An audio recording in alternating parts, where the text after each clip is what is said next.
Bonjour. Donc, je continue de recevoir des commentaires sur les 2 premiers chapitres du roman que j'ai partagé à parents, amis et je me suis rendu compte qu'il y a des différences quand même significatives entre les commentaires des gars et les commentaires des filles.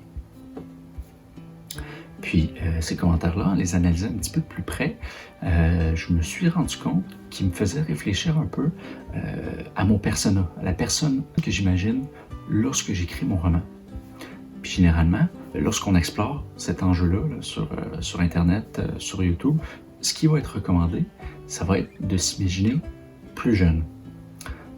Ce que je fais, grosso modo, mais je voulais aller un peu plus loin cette fois parce que grâce aux commentaires, j'ai réussi à isoler 2-3 possibilités d'amélioration, 2-3 éléments à pratiquer et à garder vraiment en tête pour être sûr que je suis capable de transformer l'image que j'ai de moi plus jeune en éléments à pratiquer dans mon roman. Pour la petite histoire, moi, à 18 ans, je lisais à peu près pas. Les romans qui étaient imposés à l'école, un peu comme beaucoup de garçons, s'il y avait un film, tu t'arranges avec le film, ou tu vas sur Internet trouver des résumés. Tu t'arrangeais comme tu pouvais. Il n'y avait pas encore l'IA, fait que ça doit être quelque chose aujourd'hui. Mais ultimement, il y avait une grande similitude, c'est que le roman était compétitionné par le jeu vidéo. Puis on s'entend, pour moi, comme beaucoup d'autres, c'était beaucoup plus attrayant de jouer à un jeu vidéo, c'était beaucoup moins plate. Puis l'ennui, le concept d'ennui, c'est quand même intéressant parce qu'en cherchant un petit peu, tu te rends compte que finalement, dans un des sondages que j'ai trouvé, pour 40% des jeunes garçons qui décident de déposer le livre puis de ne pas le rouvrir, c'est tout simplement parce qu'ils le trouvent plate. Puis qu'ils trouvent le livre plate, ça ne veut pas dire que l'idée est mauvaise. Tout est dans l'exécution, tout est dans la capacité à comprendre vraiment bien à qui tu t'adresses, puis comment ajuster ton écriture pour t'assurer que, il reste accroché parce qu'il a l'impression que le livre a été écrit sur mesure pour lui.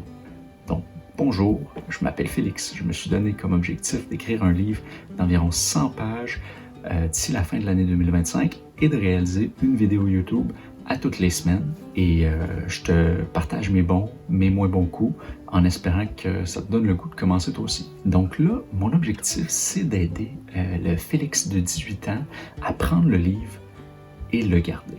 Donc, la première chose, si je veux vraiment aider le Félix de 18 ans à lire davantage puis à garder le livre dans ses mains puis à rester accroché, c'est de m'assurer que les idées que je lui partage sont distillées au maximum, à l'essentiel, qui sont bien vulgarisées. Puis vulgariser, là, ça ne veut pas dire simplifier.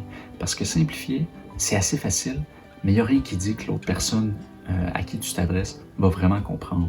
Vulgariser, ça veut dire de prendre le message puis de le synthétiser d'une façon qui va être optimisée sur mesure pour la personne à laquelle tu t'adresses. Puis ça, c'est un exercice qui est très difficile. Puis il y a une citation de Blaise Pascal qui explique ça, je trouve super bien, c'est de dire, il a envoyé une lettre à un collègue, puis dans la lettre, il écrivait « Bonjour, cher collègue, vous allez trouver que la lettre est particulièrement longue, mais c'est tout simplement parce que j'ai pas eu le temps de faire court. » Mais ça, c'est vulgarisé, ça prend du temps, ça prend de la réflexion, ça prend un peu de stratégie. C'est de ça que je vais vous parler là, de 3 stratégies que je me dis que je vais être capable d'implanter au fur et à mesure dans mon roman pour être le plus target sur le Félix de 18 ans. Donc, la première stratégie, c'est la structure du texte.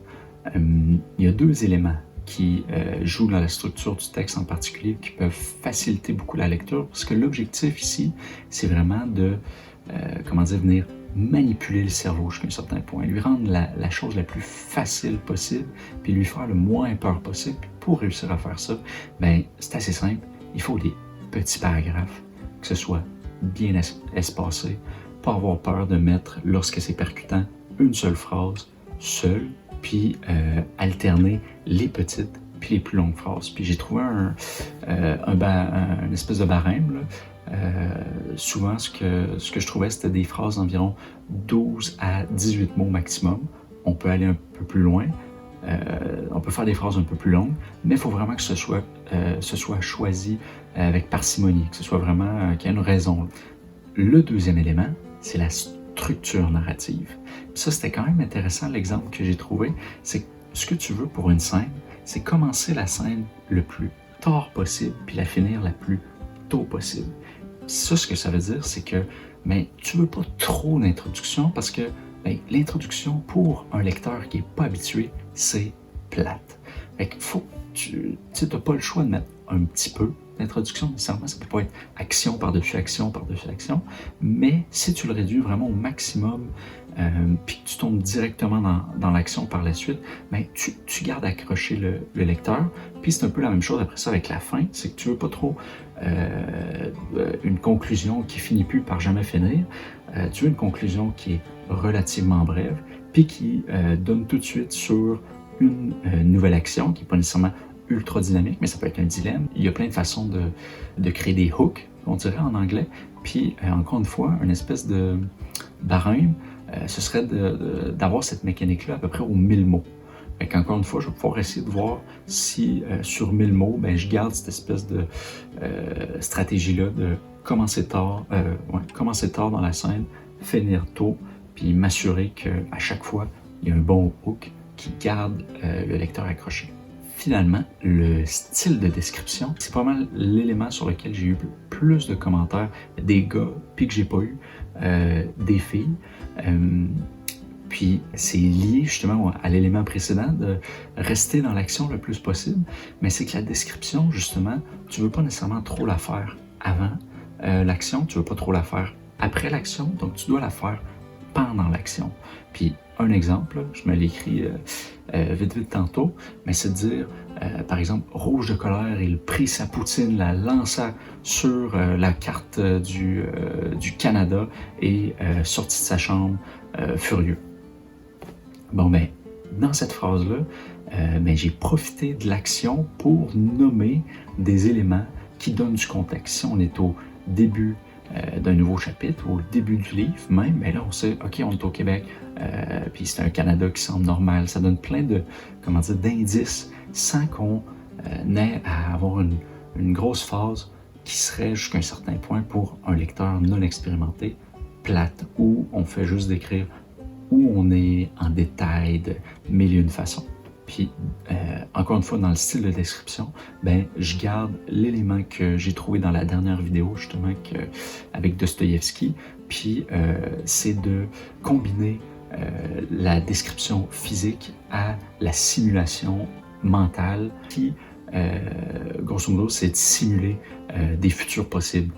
Si on a un dilemme entre deux possibilités, soudain, le personnage, je sais pas, il marche dans la rue, c'est une situation qui pourrait être banale, plutôt plate, mais si il marche, mais pendant qu'il marche, il simule les possibles dans sa tête, tout de suite, on met un peu plus de dynamisme, on garde le lecteur accroché avec quelque chose qui peut être beaucoup plus intense que ce qui est possible de décrire simplement avec des mouvements. Donc, voici les 3 éléments que je veux pratiquer d'ici la fin de l'année 2025 pour m'assurer que mon livre, autant que faire se peut, soit le mieux orienté possible pour faciliter la lecture de quelqu'un qui aurait pu me ressembler à 18 ans. Mais je ne veux pas m'arrêter là non plus, parce que je me rends compte avec ces réflexions-là qu'il me manque quand même beaucoup de cordes à mon arc en ce moment, je trouve. Je dois chercher beaucoup des techniques d'écriture, puis j'ai l'impression que ça me ralentit. Fait que là, je me suis sélectionné 4-5 livres, puis je vais faire des vidéos, 1 ou 2 vidéos par livre probablement, en fonction de ce que je trouve pertinent. Ça va probablement être intéressant pour vous aussi, si jamais ça vous tente de les acheter puis de les lire également. Donc voilà, pour la semaine prochaine, j'ai déjà une bonne idée de la vidéo que j'ai envie de faire, parce que j'ai le goût de réexplorer la recette de l'apprentissage. Puis cette recette-là, ben, je l'ai lu dans le livre How We Learn de Stanislas Dehaene, qui est un neuropsychologue français, il me semble, puis qui présente grosso modo les 4 piliers de l'apprentissage. C'est de ça que je me nourris beaucoup en ce moment pour apprendre quelque chose que je connais pas du tout, là, justement l'écriture de romans. Puis je trouve que c'est tellement facile à réutiliser dans différents domaines. Je vais vous donner plein d'exemples. Donc, on se revoit la semaine prochaine pour cette vidéo-là. Encore une fois, merci d'avoir été avec moi cette semaine. On se revoit la semaine prochaine. Ciao!